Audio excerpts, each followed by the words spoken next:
第1章分道扬镳。2004年7月的某一日，我与宋果结束了恋情。那时我身处东莞时节，最深刻的印象是阿坤小旅馆的床状实在糟糕透顶，躺在上面嘎吱嘎啦作响，房间之间只有一块薄木板隔断，隔音效果极差。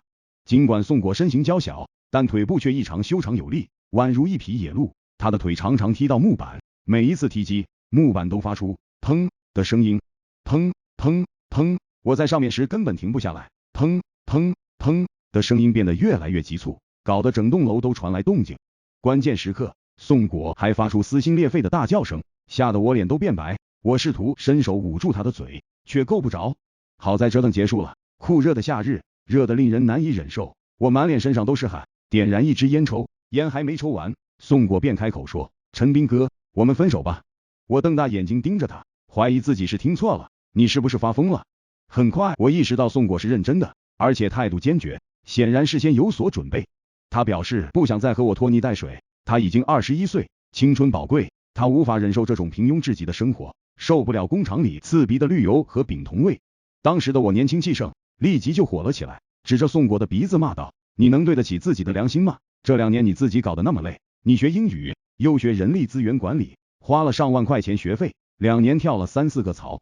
如果不是我踏实在会员工作，我们怎么能维持下来？现在你居然说受不了平庸，你良心都给狗吃了吗？”宋果回应：“花的钱算我借的，回头还给你，反正我们分手。”我的情绪完全崩溃，觉得宋果的话让人无法接受。我质问他：“宋果，你跟我说，是不是找了其他男人？”宋果脸色微变，停顿了几秒才说：“没有。”看到他神色的变化，我的心顿时沉入谷底，强迫自己保持冷静，但那种情绪当时根本无法抑制。小旅馆隔壁再次传来动静，一个女人高声尖叫，声音肆无忌惮，仿佛发生了什么谋杀案，让我更加心浮气躁，吵架也被迫中断。宋果坚持要走，我看到楼下停着一辆灰色的夏利，车上下来一个个子差不多的哥们，穿着一件浅黄色的 T 恤，手上拿着一盒午夜神的烟，一部诺基亚7610手机，还有一把车钥匙。这身打扮在那个年代算是成功人士的标配。他看到宋果就笑着说：“小果，你忙完了吗？可以走了吧？”这小子自始至终都没看过我一眼，仿佛我根本不存在，他的目光只有宋果。我本来就恼火，看到这一幕内心更是怒火中烧，对着宋果喊道：“宋果，他是谁？”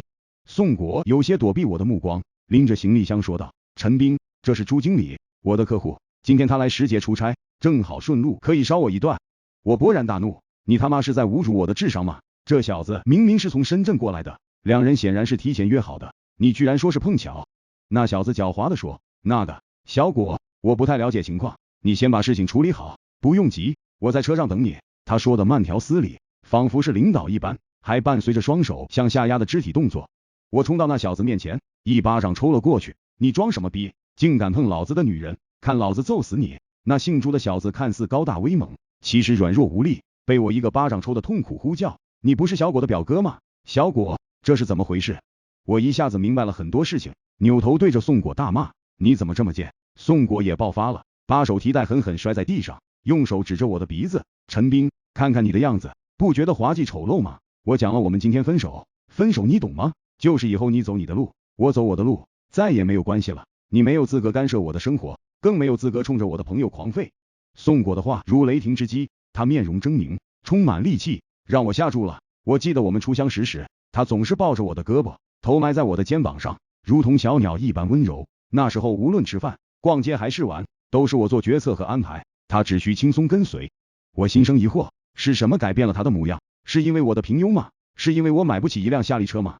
突然间，我的情绪奇迹般的退潮了。随着情绪的退潮，内心也在迅速冷却，而宋果则像疯了一样狂骂我，说我不像个男人，同龄人有车有房，而我却窝在这个毒气弥漫的工厂里，还自以为每天在进步。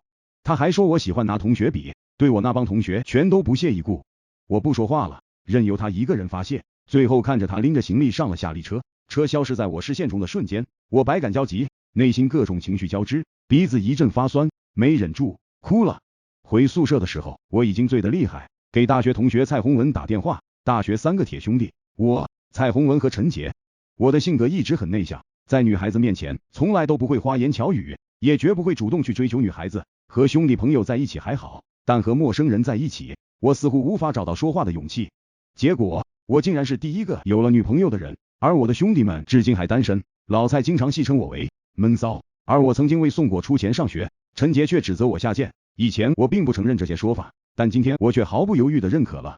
和老蔡聊得兴高采烈，说得兴起，我躺在宿舍里点燃一支烟。我工作的厂子是由香港人管理的，规定极多，其中最严格的规定就是禁烟。在这家厂子，绿油和丙酮都是易燃易爆品，厂区内绝对不能抽烟，甚至宿舍也是禁烟的。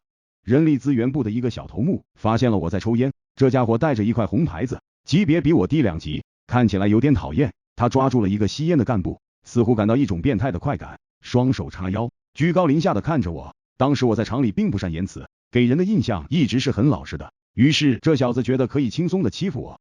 然而那天我喝了酒，心中的怒火一直找不到发泄的出口。我操你妈！香港人的狗居然敢在我面前指手画脚，我直接上去就是一巴掌，把那小头目打得哀嚎连连，灰头土脸的溜走了。我挥走了那个小头目，然后头蒙着大睡，一觉醒来，第二天清晨，人力资源部开除我的通知已经发到了内网上，我失业了。但那时我一点悔意都没有，因为我觉得被我忠诚效忠了2年多的工厂，居然以如此羞辱的方式将我赶出门，不是因为我犯了什么大错，而是因为我渺小如尘埃。就像宋果一脚踹开我的情景，不是因为我有错，而是因为我没有一台诺基亚7610的手机，没有买得起一台夏利车。我没有多想，决定离开这个地方，前往深圳。陈杰就在深圳，我打算投奔他，